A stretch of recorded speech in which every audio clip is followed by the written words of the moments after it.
I'm Huell Howser, and for us, this is a first, because this is the first time we have ever started one of our adventures outside the state of California. Right now, we're here in Sparks, Nevada, which is right next to Reno, up here near Lake Tahoe. But don't worry, we're heading west into California in just a minute, and we're going to be traveling on something that is very historic. This trip promises to be not only scenic, but educational and exciting as well. So if you're in a mood to travel, all you have to do is pack up your bags and join us as we continue our search together, this time heading west for California's gold. A thrilling Vista Dome adventure.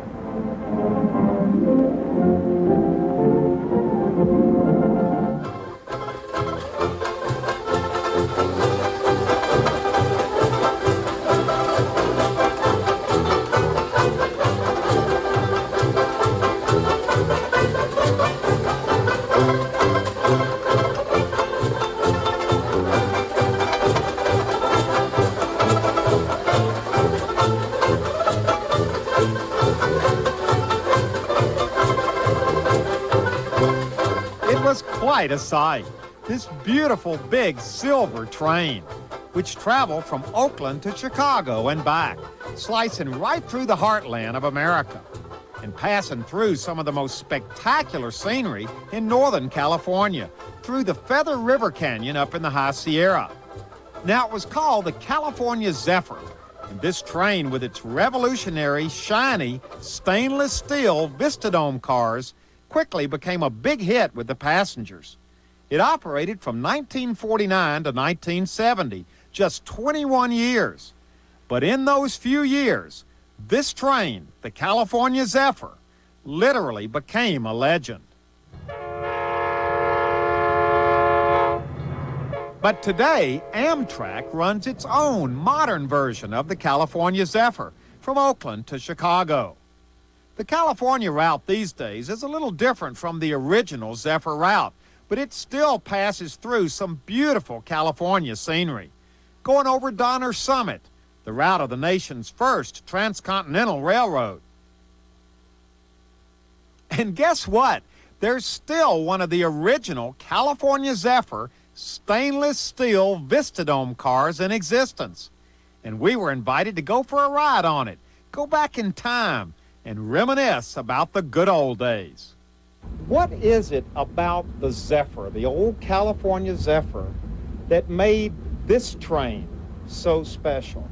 I guess the thing to answer that is to say that it was smart marketing and taking advantage of the natural surroundings that you have, telling the public that you had 2 days of scenery, that you didn't have to cross Wyoming, that when you left San Francisco, first day was through the Feather River Canyon, the second day was through the Rockies, not around them, and you had beautiful scenery. After the war, we could see that our market, we couldn't go after the businessman's market because the old city of San Francisco, 150 miles shorter and 8 hours faster. So there were faster trains Oh, yes. from San Francisco to Chicago. Yeah, because the businessman was in a hurry.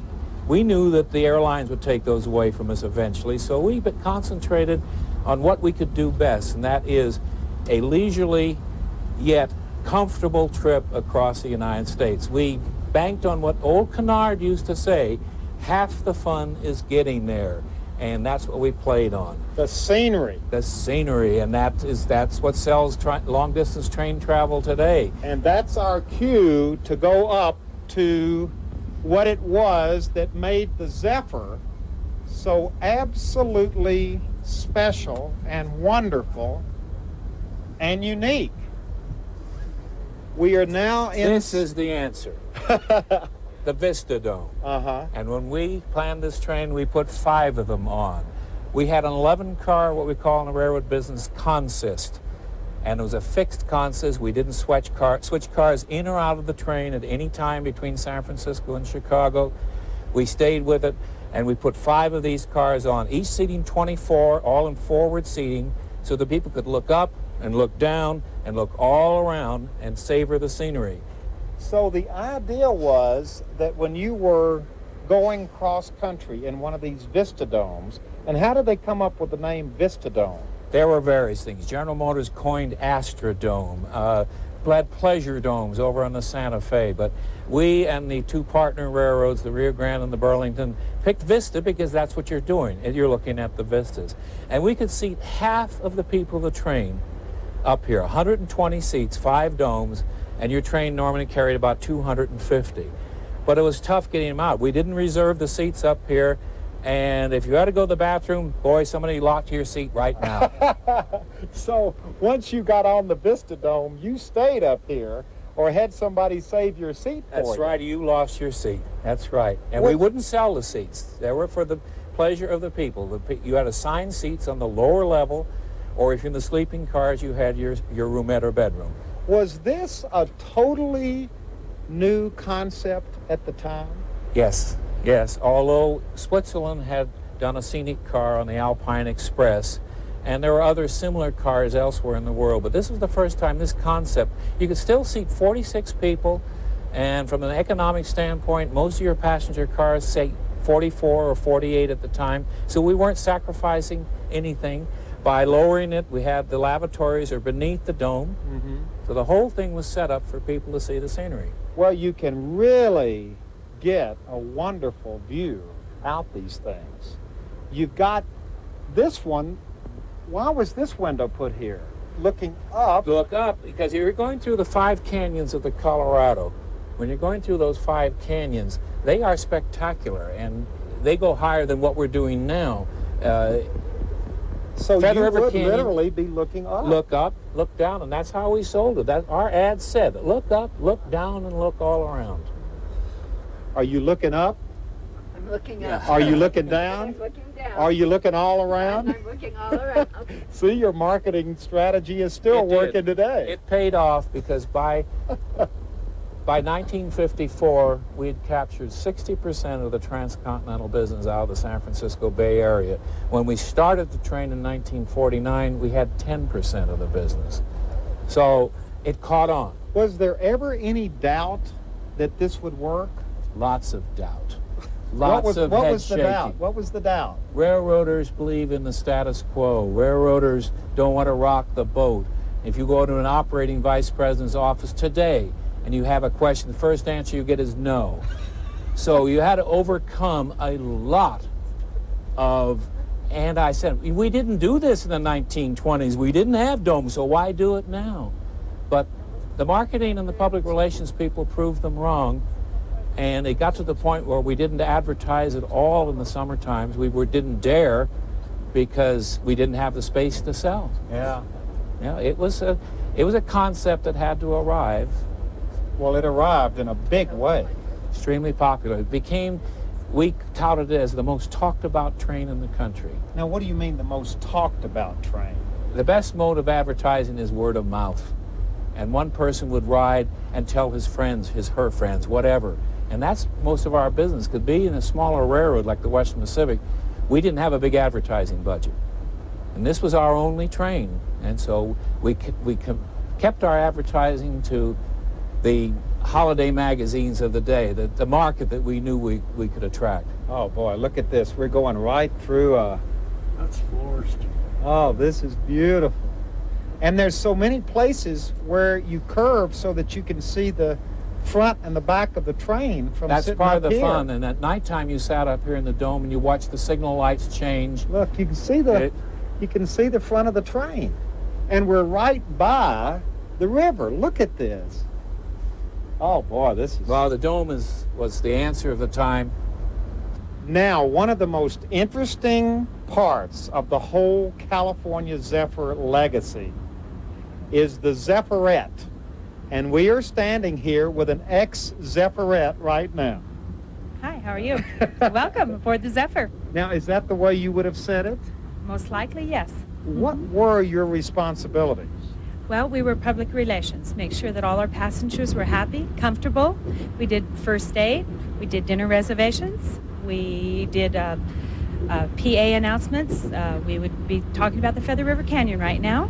And also we did baby bottles, warmed them up, telegrams, luggage tickets, anything that was necessary to make our passengers happy. Now, how many Zephyrettes would be on each train? There were 11 total Zephyrettes, one Zephyrette per train. Per car. Per train. We Per walked the whole train. train. Right. So you were in charge of 200 passengers. That's correct. Well, that kept you busy. It sure did. We started at 7 or 7:30, sometimes went to 10, 11, or 12, depending on the train. Now, were the people good people? Were the passengers demanding? Or was everybody so happy to be on the train that the whole thing was a pleasure? It was a pleasure. They were great. They really were. We had sing-alongs on the train to keep everybody happy. We had fans not only on the train, but we had fans off the train at different stops that would meet the Zephyrettes. We had one friend that would meet us in Creston, Iowa with candy bars and flowers every time we got off. Really? We had another gentleman who used to meet us at Grand Junction and for Christmas would give us a pint of whiskey, and when the train came off, he would give us 50 cents to go back to college. Really? Oh, So now, we was had our this own something time. you did while you were still in college? Yeah, I did it it was paid so well, it paid $450 a month, that I did it so I could go to school. So I did it summer times, Christmas, Easter, and then on call whenever they need me. And here is a picture that's very interesting. That's a picture of my husband. He was a brakeman on the Zephyr, and we met on the Zephyr and began dating after the Zephyr came off and got married in 1971. So this was a marriage made on the Zephyr. Yes, it was. We even had a Zephyr around our wedding cake. Now here is your husband right here. We're still on the Zephyr. Yes, sir. This is you back in... Much younger time in my life. Now we're sitting here in the Vista Dome with two ladies who are absolutely hooked on the California Zephyr. And you first got hooked back when? Got hooked probably when I was about 4 years old, and my mother used to take me to San Francisco shopping on the Del Monte. But then in 1949, my mother and dad and another family with their daughter decided to take us back east on the California Zephyr, and that did it. That absolutely made the rail fan out of me. Now, what was it about that trip in 1949? Because actually the Zephyr had just started making its run. Well, it was the scenery, and one of the things was spending the whole time sitting in the front seat in the Vista Dome, and my friend and I would run up first thing in the morning and we'd get into the front seat, and then we'd save it back and forth all day, run down and get something to eat, so that we were in the front seat of the Vista Dome. And I'm sure that everybody on that ride just thought we were pretty bad, but we'd expect at 12 years old. And what did you see out of the Vista Dome? Can you remember? Yes, I can remember the train, seeing the train go around the curves. I remember how beautiful the Feather River was. Feather River Canyon was just gorgeous. I remember Colorado. I remember going through the Moffat Tunnel. I remember trout being taken on someplace in, I think, Colorado, and they served it for dinner that night, which was rather exciting because there it was with its little eyeball peering up off the plate, and I didn't like that. Now, I've seen home movies you made. And my father took the home movies. He, by the time he died, he had something like 7,000 feet of home movies, which I had put on videotape. And yeah, I'm just sorry he didn't take more. Really am. You saved everything Yes, I'm a tax. from that trip. Yes. Now, here are the menus. Right. You've got the timetable, you've got the ticket stubs, you've got the brochures. Sure. And ticket stubs, and because it was a very big highlight of my life. And I knew it always was going to be, and I always wanted to ride it again. And, well, in some ways, I'm back on it now. Yeah. Right. Well, you are back on it. That's right. Does it have, well, it couldn't have exactly the same feel. No, but it's the same beautiful countryside. It's our beautiful state of California, and it goes, when it goes east, it goes through the same beautiful country. Sure, it's Yeah. a great ride. And you're still hogging that seat, not letting anybody else have it. Right on, right on. Now we're getting ready to do something a little different. Yes, we're going to go in a rat hole, as the railroaders call them. This is a 2-mile tunnel that pierces Donner Summit. We'll crest the divide here and then start down on the Pacific watershed here in about 4 or 5 minutes. Now, how many tunnels did the original Zephyr cut through? 44 of them on the Western Pacific alone, of which one was a 2.25-mile tunnel, Spring Garden Tunnel, similar to the one we're in. Most of them were shorter tunnels, however. And then when you got over in the Rio Grande Railroad, you went through another 25. So really, going through the tunnels and being up here in the Vista Dome in the dark was part of it. We kept the lights on. Except sometimes at night. Wait a minute, where's our Zephyrette? Come on up here and talk to us. Did you have to warn the passengers or alert them, or did you just kind of let them find out on their own? We let them know, and we also told them about how many tunnels there were. And we went through the Rockies through the Moffett Tunnel, and we always announced that ahead of time. How long? 6 miles long. So that was a long time in the dark. Yes, it was. Wow. It's got a real... You probably remember the whole... It's got a real funny... It's got a real funny feeling. In all this glass, we've gone into pitch black here. That's correct. But you know, some people do have tunnel phobia, so you'll find them. I remember you'd have people that would go in elsewhere in the train because they didn't want to be, especially in the longer tunnels. Can you remember the tunnels from your trip? Yes, I remember particularly in the Feather River, there was a whole bunch of them. In fact, there's a couple they called the honeymoon tunnels. They were very close together. There were two of them very close together. Now, wait a minute. Why were they... Wait a minute. Why were they... tunnels just below Belden. They're still there, of course, and we took a lot of our publicity shots of honeymoon tunnels because they were close together. Ah. Okay? I don't need to draw a picture. You were a marketing man, weren't you? Now we're walking down the aisleway, and we are heading for the galley. And a small galley it is. Now we are here. What is your exact title? I'm just chef aboard the Silver Lariat for this trip. You are the chef aboard this train. That's correct. Now, what is it like being a chef in a space this small? Actually, it's great because you don't waste a lot of movement. You don't have to walk around. Everything has got to be within your fingertips. And so you don't waste a lot of energy. It's rather easy. You have to be really organized.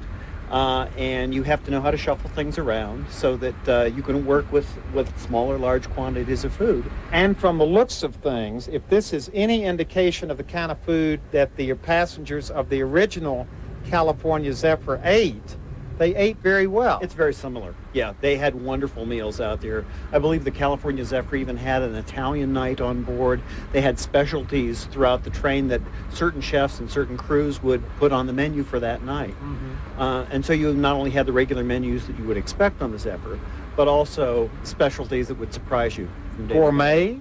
Gourmet, yes. Yes, and a lot of the trains, especially the California Zephyr, would fix you things. Anything that you came up and ordered during the night, there was always a chef on duty. Really? And if you wanted a special snack, a Waldorf salad, some caviar or something like that, there was a chef on duty to take care of that for you. You mean if I came to you at 2 o'clock in the morning on the Zephyr and said I want a Waldorf salad, right, I'd get it? You would sure get it, yeah. There would have been 4 chefs on board, full-time, and one of those would have stayed up during the night and slept during the day. And he would have done the prep work and taken care of, I need to Are we burning your... up our lunch. No, what I'm doing is reducing the sauce. It's the drippings from the steak, and it's pepper, garlic, and basil sauce in here.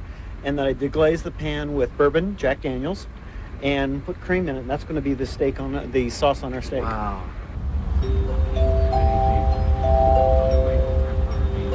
Luncheon is now being served. Luncheon is now being served. Now this was part of it, wasn't it? Oh, it certainly was. We're doing it in a coach, and they would have been doing this in the dining car, and they would have walked through the train with the chimes in all the cars to announce the meals. Now that is such old world. It has such a wonderful feel to it. Yes, it does, and that's one of those traditions that we just don't want to lose. So you've really tried to recreate the way the dining experience would have been like, and what was that dining experience? Typically, it was on a par with the better hotels and restaurants of the time. White linens, crystal glassware, fine china, good hearty meals, typically very American meals. Now, I have seen this menu. I've got an old menu that actually Carol saved from her first trip on the Zephyr back in 1949, and it's amazing the kinds of things that were served on a train like this. Well, we'd have prime rib of beef, we'd have New York steaks, we'd have pheasant on the glass. Now, you didn't have to worry about it being too too much motion because this was such a smooth riding train, right? The train was smooth riding, and also the fellas had built-in stabilizers. Okay. Oh, you had your own built-in stabilizer. Yeah, that's right. So you would learn how to. You had to, otherwise you. Sometimes they were. Oh, back in that time, they'd do 100 miles an hour, and they'd hit a little curve, and you'd better know how to straighten up. Okay.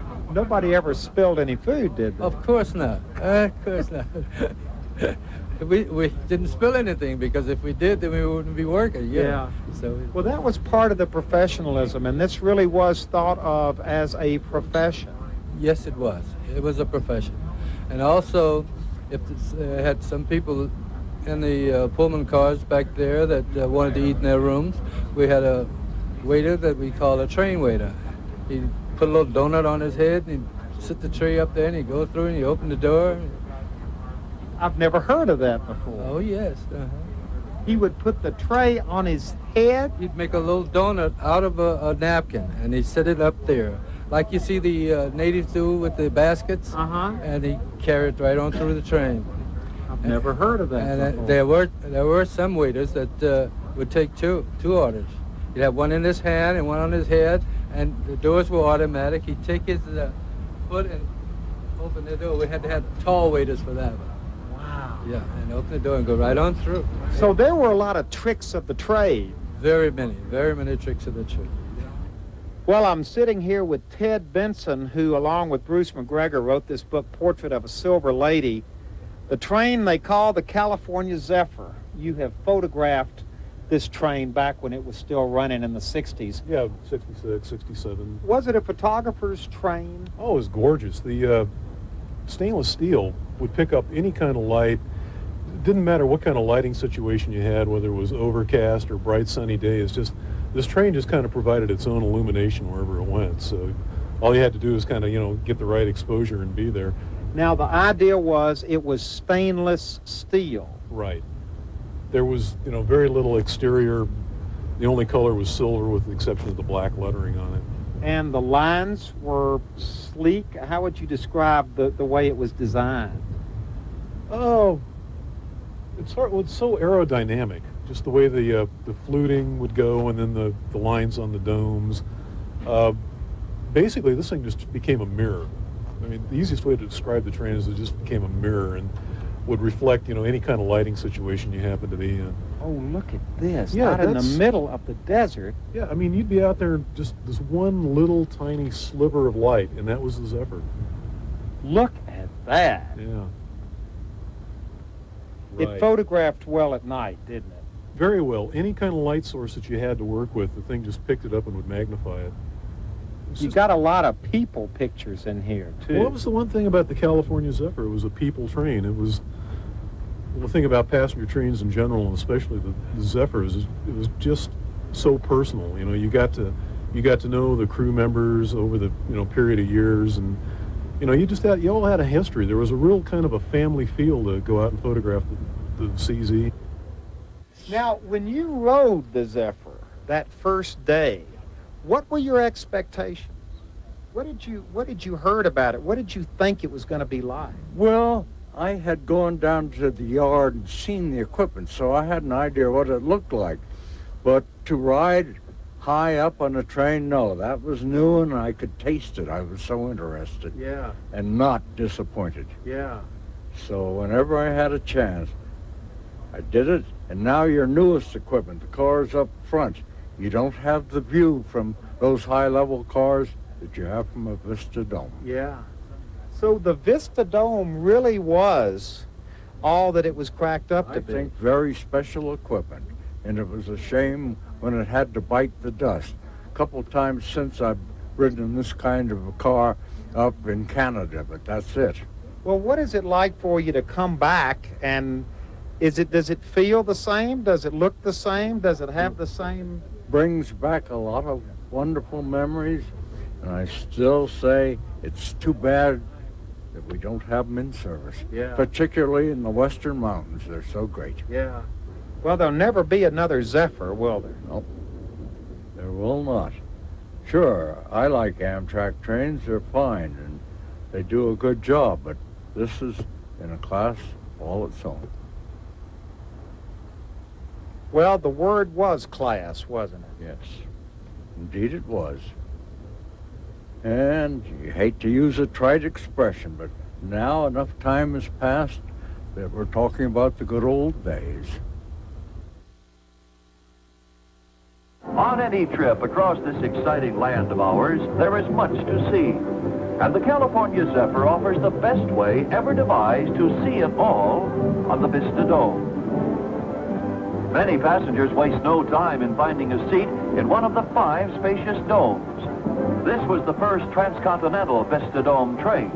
In fact, the whole train was designed around the Vista Dome idea. Other trains have since added domes, but the California Zephyr still has more than any other, and is the only train traveling a route with so much to see, and scheduled to see the best of it during daylight hours.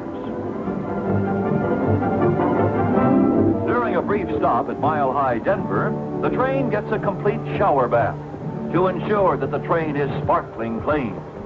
It's interesting to watch the process from inside one of the Vista Domes. The dome windows get an extra special scrubbing.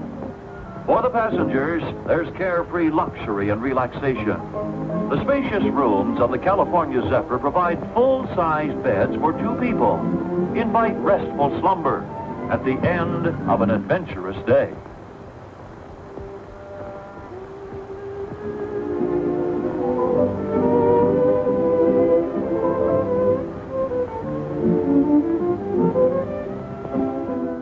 As the train begins its journey down the fabulous Feather River Canyon, over 100 miles of breathtaking beauty, most passengers seek the vantage point of a Vista Dome. Or the observation lounge in the rear car. In the upper canyon, there's an ever-changing panorama of forested hillsides, thick stands of pine and spruce, which grow straight and tall in the California sunshine. Winter or summer, spring or fall, the California Zephyr offers the matchless way to see the matchless variety of beauty on the scenic route across America. Truly a memorable Vista Dome adventure.